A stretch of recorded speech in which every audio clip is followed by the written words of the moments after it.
Chapter 2. I didn't know what to do. It was completely my fault that Prue had dropped the flowers. I so wanted to rush out to the garden, but Queen Mom Maddie was standing at the bottom of the staircase with a grim look on her face.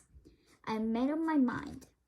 I would float down the staircase and then dash outside and explain to Big Clara. "Listen," I whispered urgently as I pushed in front of Charlotte. "I got to go first.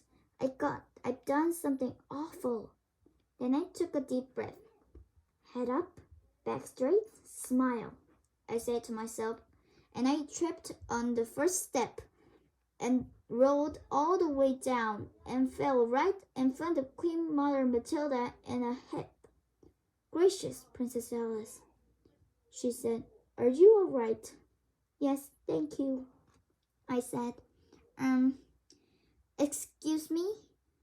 And I shot off down the marble corridor and out through the garden door.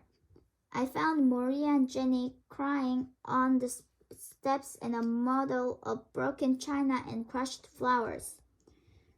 Where's Cook?" I gasped.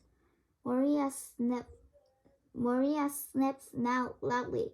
"She's furious, Princess Alice. She's gone into the kitchen and she locked the door. And she sent Prue to polish all the silver in the scullery.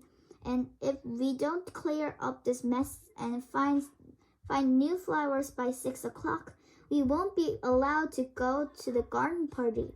We'll have to spend all day peeling potatoes instead." I felt even worse. I was almost certain I wouldn't be going to the garden party myself, but this was dreadful. I began to pick up some the flower heads, but Maria stopped me. "You can't do that, Princess Alice," she said. "You'll get into big trouble if you're seen. Princesses aren't allowed in the garden until tomorrow." And that was when I had a brilliant idea. "Quick," I said, "where's the scullery?" It was really hard to persuade Prue to swap clothes with me, but I did it in the end. "If I pretend I'm a kitchen maid, I can help Jimmy and Maria," I explained.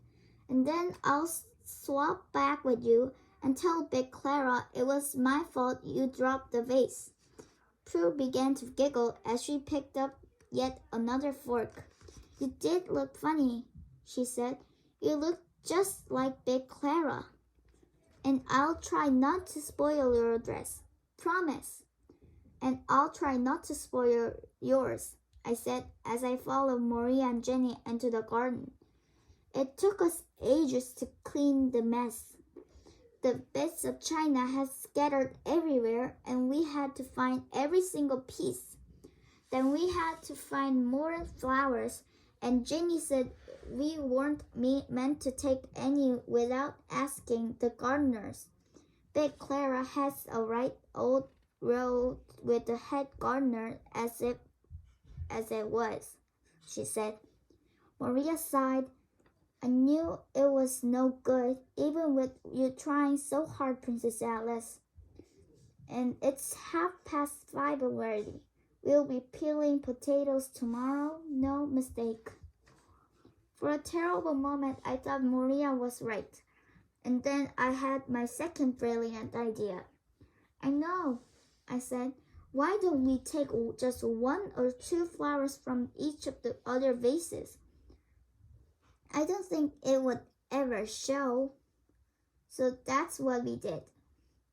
And it didn't take long at all to fill the vase that Jenny had brought out with her from the scullery, and the flowers looked gorgeous. You'd never have known if there had been an accident at all.